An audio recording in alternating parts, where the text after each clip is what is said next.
която ви минава през ума, е «Какво ми става? Нали спах?» Ако това ви е познато, спрете каквото правите и ме изслушайте до край, защото причината почти никога не е там, където я търсите. Не е във възрастта, не е в това, че сте на 70 и така е на тези години. В огромния брой случаи в тялото има една тиха повреда, която работи всяка нощ, години наред и никой не я забелязва. Тя не боли, не се вижда на никаква снимка, не ви събужда. Точно за това е толкова коварна. Днес ще ви покажа къде е тя и ще ви кажа какво може да се направи още тази вечер, без нищо да купувате. Помня един мъж, на 68. Дойде при мен и седна на стола с онова изражение, което съм виждал хиляди пъти, човек, който вече не вярва, че ще му помогнат, но идва по инерция, защото жена му го е накарала. Каза ми: «Докторе, аз спя по 9 часа, лягам рано, ставам късно и съм смазан. Цял ден се влача. В 2 следобед трябва да седна, иначе краката ми се подкосяват. Взех да забравям. Жена ми казва, че съм станал друг човек. Попитах го само едно нещо. Не за съня. Попитах го дали хърка. Той се засмя малко неудобно и рече: «Ами, хъркам, разбира се. Мъж съм. Винаги съм хъркал». И в този момент вече знаех откъде да започнем. Но нека първо да ви обясня нещо, което рядко ще чуете обяснено просто. И е ключът към всичко. Ние си мислим, че сънят е като ключ за лампа. Штрак, изгасва. Штрак, светва. Легнах, изключих се, станах. 8 часа тъмнина, значи 8 часа почивка. Така разсъждава почти всеки, само че тялото не работи така. Сънят не е едно състояние. Сънят е стълба. И вие всяка нощ слизате по нея надолу и после се качвате обратно. Отново и отново. 5-6 пъти. Най-горното стъпало е леката дрямка. Тази, в която чувате телевизора в другата стая, чувате кучето навън и ако някой ви пипне, се стряскате. Под нея има по-дълбоко стъпало. А най-долу, в самото дъно, е онзи истински, тежък, каменен сън, от който човек се събужда трудно и не помни нищо. Ето този долен етаж е важният. Само там става ремонтът. Представете си голяма сграда. Денем в нея работят хора. Влизат, излизат, носят кал по стълбите, чупят по нещо, трупат буклук. Нощем идва ремонтният екип. Изнася отпадъците, сменя изгорелите кружки, замазва пукнатините, зарежда складовете. Сутринта сградата е чиста и работи. Вашето тяло прави точно това всяка нощ. В дълбокия сън се възстановяват мускулите. Подрежда се паметта. Това, което сте научили и преживели през деня, се пренася от временния рафт на постоянния. Успокоява се сърцето. Пада кръвното. Мозъкът буквално се промива от отпадъчните вещества, които се натрупват докато мислите. А сега най-важното. Ако вие лежите 8 часа, но никога не слизате до долното стъпало, ремонтният екип не влиза в сградата. Вратата е заключена. 8 часа лежане без дълбок сън е като да седите в чакалня на гара цяла нощ. Прекарали сте времето, но не сте почивали. И от тук идва отговорът на въпроса, който си задавате всяка сутрин. Вие не сте уморени, защото сте спали малко. Вие сте уморени, защото сте спали плитко. Сега, къде е повредата? Ще стигнем до нея съвсем скоро и ще ви кажа как да я разпознаете сами, у дома, без никакви апарати. Но преди това искам да ви покажа следите, които тя оставя. Защото повечето хора ги имат от години и нито веднъж не са ги свързали с съня. Слушайте внимателно и си отговаряйте на ум. Събуждате ли се сутрин с пресъхнала уста? Толкова суха, че първото, което правите, е да пиете вода. Боли ли ви главата рано сутрин, тъпо, отпред и после отминава само за час-два? Ставате ли през нощта до тоалетната по 2, по 3 пъти? И сте решили, че е от простатата или от нахура? Събуждате ли се плувнал в пот, макар в стаята да не е топло? Отваряте ли очи почти всяка нощ между 2 и 4 часа, буден, ясен, с разтоптяно сърце и после се въртите до сутринта? Дреме ли ви се непреодолимо следобед, не просто да си починете, а очите сами да се затварят, докато гледате телевизия или дори докато седите на масата? Казвали ли са ви близките, че хъркате силно и после изведнъж настъпва тишина? И те се вслушват, защото не дишате. Ако сте кимнали поне на 3 от тези неща, задръжте ги в главата си. Ще ги обясня всичките наведнъж, защото те не са 7 различни проблема. Те са един проблем с 7 лица.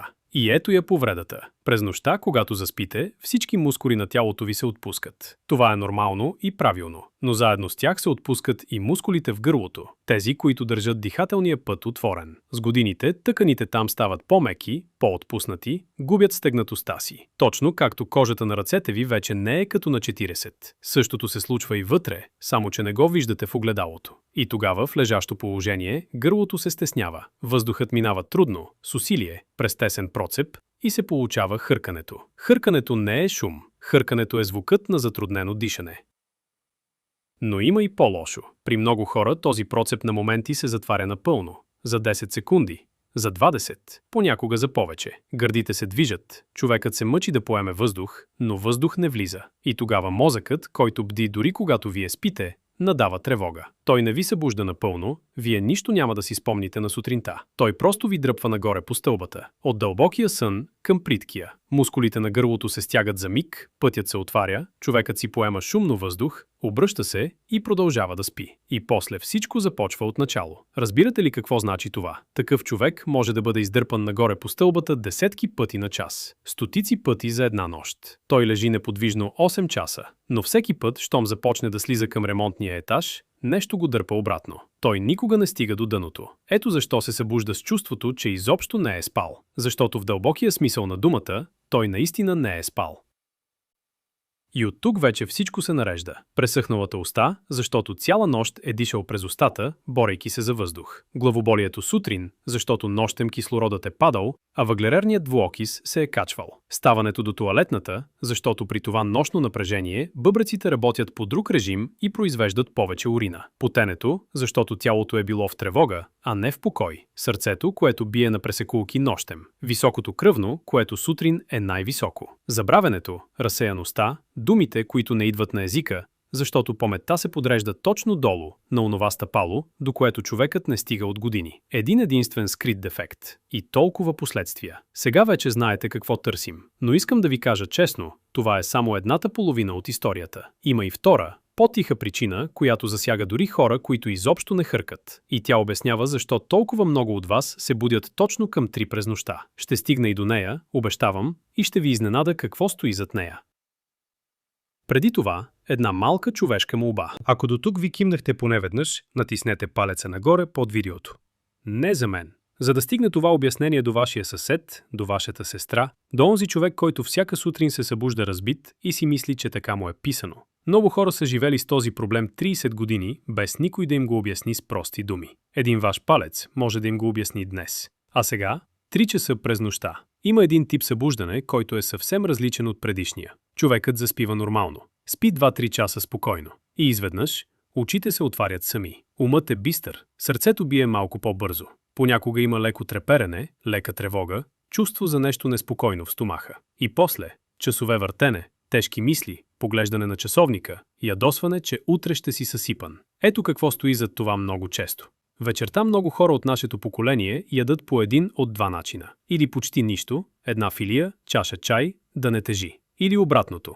Тежка вечеря с много тесто, картофи, сладко, накрая бисквитка към чая. И в двата случая към средата на нощта кръвната захар пада ниско. Тялото не може да си позволи това.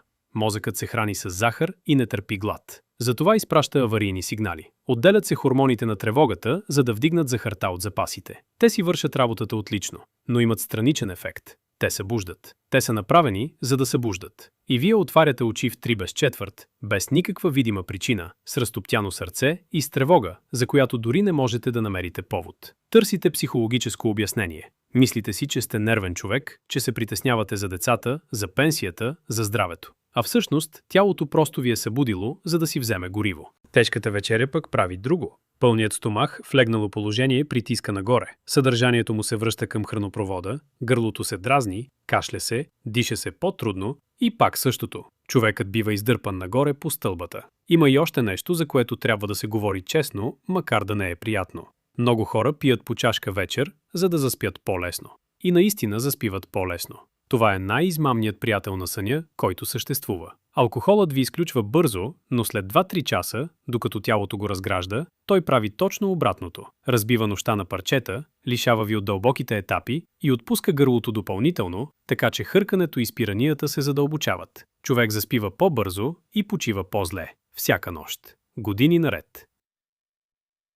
И още едно. съвсем невинно на вид. Следобедната дрямка. Не съм против почивката, ако тя е кратка, колкото да седнете, да затворите очи, да се отпуснете. Но когато човек спи час и половина, 2 часа след обед, той всъщност изразходва точно онзи дълбок сън, който му е бил нужен през нощта. Вечерта резервоарът вече е празен. Ляга и се върти. А сега най-подценяваното нещо от всички. Толкова просто, че почти никой не му обръща внимание. Температурата и светлината. Тялото ви не заспива по часовник. То заспива по сигнали. И двата главни сигнала са тези. За да влезете в дълбок сън, вътрешната температура на тялото трябва да падне. Малко, но трябва да падне. Това е командата «Време е». Ако в спалнята е задушно, ако прозорецът е затворен от октомври до април, ако сте под дебел юрган с пусната печка, тялото не може да се охлади. То не получава командата. И вие лежите в онова полусънно състояние, топло, тежко, без истинска почивка.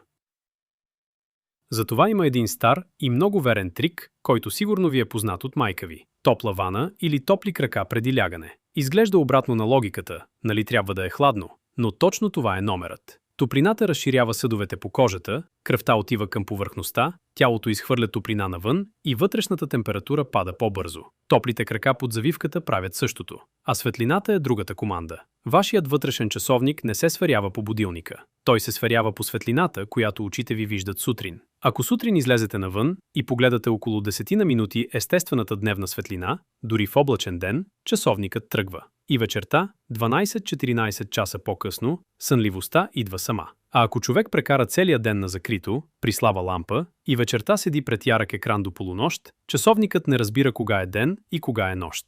И почва да прави грешки. Сега да съберем всичко в нещо, което можете да направите. Без никакви покупки, без сложности. Ще ви кажа 7 неща и ви моля да не се опитвате да ги правите всичките наведнъж. Вземете 2. Правете ги 2 седмици. После добавете още. Първо, ако хъркате, спрете да спите по гръб. Това е най-простото и най-мощното нещо в цялото това видео. По гръб, езикът и мекото непце падат назад под тежестта си и затварят пътя на въздуха. На една страна това почти не се случва. Стар трик. Зашийте малко джобче на гърба на пижамата и сложете вътре топка от навит чорап или тенис топка. Щом се обърнете по гръб, ще ви е неудобно и ще се върнете на страна, без дори да се събудите. За месец тялото свиква и вече не ви трябва. Второ, вдигнете горната част на леглото с една педя. Не с още една възглавница. Това само сгъва врата и влошава нещата. Точно леглото, откъм главата, подложете нещо стабилно под краката му. Наклонът помага на въздуха да минава и намалява връщането на киселини нагоре. Трето, проветрявайте спалнята вечер, дори зимата, дори за 10 минути. Спете по-хладно, отколкото ви се струва приятно в първата минута. Тялото ви ще ви благодари в 3 сутринта. Четвърто, вечеряйте по-рано и по-леко, но не гладен. Идеалната вечеря за човек, който се буди нощем, съдържа малко белтък и малко бавни въглехидрати. Например, извара или кисело мляко, яйце, шепа ядки, малко овесени ядки, парче риба, варива. Такава вечеря държи кръвната захар равна до сутринта и не дава на тялото повод да бие тревога. Пето. Обърнете внимание на храните, богати на магнезий, защото този минерал е буквално веществото на отпускането. Без него мускулите не се успокояват, а нервната система остава напрегната. Няма нужда от нищо екзотично. Тиквени семки, слънчоглед, бадеми и орехи, тъмнозелени листни зеленчуци, боб и леща, елда, пълнозърнест хляб, малко черен шоколад. Сложете си шепа семки към следобедната закуска и това е. Шесто.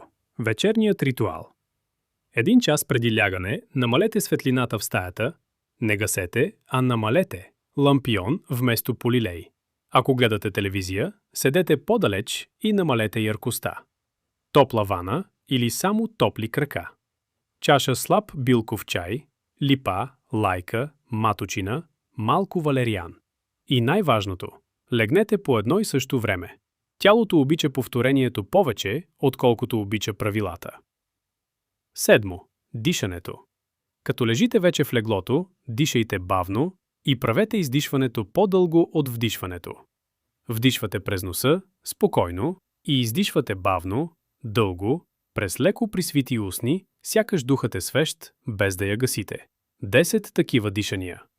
Дългото издишване е единственият лост, с който вие съзнателно можете да натиснете спирачката на нервната система. Не е мистика, това е чиста физиология. И ако само едно нещо ще запомните от целия този разговор, нека бъде това. Не бройте часовете. Гледайте как се събуждате.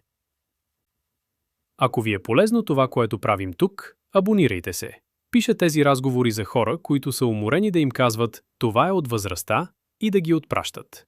Тук говорим бавно, обясняваме до дъно и не бързаме. Ако това е и вашият начин, останете с нас. Следващият път ще говорим за неща, които никой не ви е обяснявал. А сега да се върна на човека, с когото започнах. Онзи, на 68, който спеше по 9 часа и се влачеше. Той направи само 3 от нещата, които изброих. Спря да спи по гръб, жена му уши джобчето на пижамата и се смяха 2 вечери. Вдигна леглото от към главата. Изпря чашката преди лягане, което му беше най-трудно.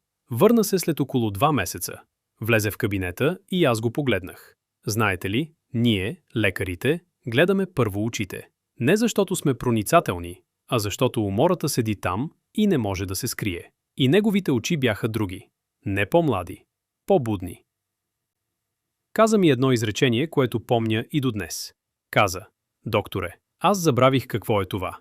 Да се събудиш сутрин и да ти се става. Не защото е спал повече. Спеше дори по-малко, по 7 часа и половина. Просто най-после спеше надолу. Стигаше до дъното на стълбата. Ремонтният екип най-после влезе в сградата. И ето какво искам да ви оставя. Има една много жестока измама, в която живеят милиони хора след 60. Тя гласи: на моите години човек е уморен. Така е.